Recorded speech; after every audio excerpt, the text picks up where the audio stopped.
Welcome to the Zen Elephant, where we talk about all things Zen. So today I want to talk about minimalism and how I've really cut back on a lot of the things that I have in my life and the benefits of it. But of course, before we get into that, make sure that you like, share, subscribe, and turn on your notifications so that you're always notified when I have new videos out for you. So for all of you who do not know what minimalism is basically when you get rid of all of the unnecessary and the extra things in your life so that you can live more simply and without clutter. And it's really awesome because you always come to find out that less is more, not even with just materials, but other things as well. There's a spiritual side to this too that I'm going to get into later on. But what really inspired me to become more minimalistic was actually this documentary on Netflix called Minimalism. And it was a really amazing documentary. After you guys watch this video, make sure that you turn on your Netflix and definitely watch that documentary. They talk about how society has created this thing to where we always feel like we need more and more and more. And we always want to keep buying all of these external things and have huge, nice, fancy houses and all of these things that end up cluttering our lives. And we really forget what it is to be human when we're oversaturated with all of the materialistic things in life. There are many people who feel like these external materialistic things validate them in some kind of way, and they use these things to determine their societal status. On top of that, environmentally, it would save the world so much space and the animals would have so much more room to roam if humans would just live within their means, meaning that we don't need an entire room for just clothing and a whole nother room for 1,000 pairs of shoes. It means that if there are 4 of you living inside of your house, you don't need 8 bedrooms and 4 bathrooms or 6 bathrooms. How many of you are going to be using the bathroom at the same time? Anyways, so in the documentary, there's actually a study that was done using thermal heat. And they wanted to monitor how much of the house people really use on a daily basis, because there ended up being spaces in the house that were only used 10% of the time. So obviously the most common areas that are in use are the bedrooms, the kitchen, and the bathroom, right? And then occasionally the family room. But then when it came to the dining room, nobody was using it.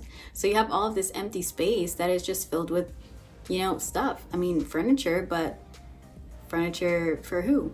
No one's really occupying that space.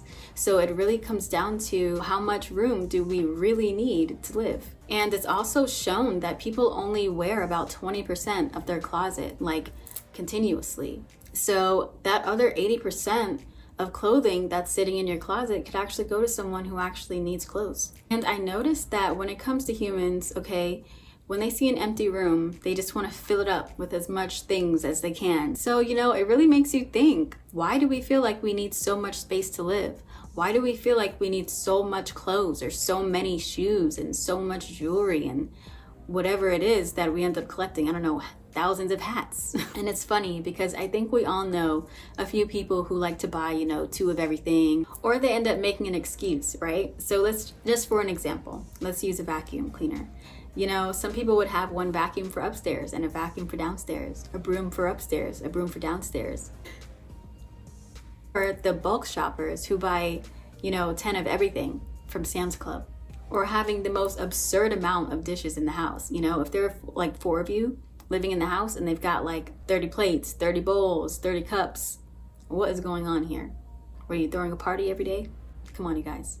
All of this creates so much clutter. And what happens when your life is filled with that much clutter? And let me ask you this. How many times has your room been dirty and you clean it? And when you're finished cleaning that room, you feel like a weight has been lifted off of your shoulders. And all of a sudden you have all of this mental clarity. The more things that you have and the more clutter that you surround yourself with, it reflects your internal state of being. It reflects what's going on in your mind. It reflects how chaotic or how peaceful your life is, in essence. Same goes for people who can never keep their car clean. I'm not talking about the people who have kids, because that's a whole nother thing.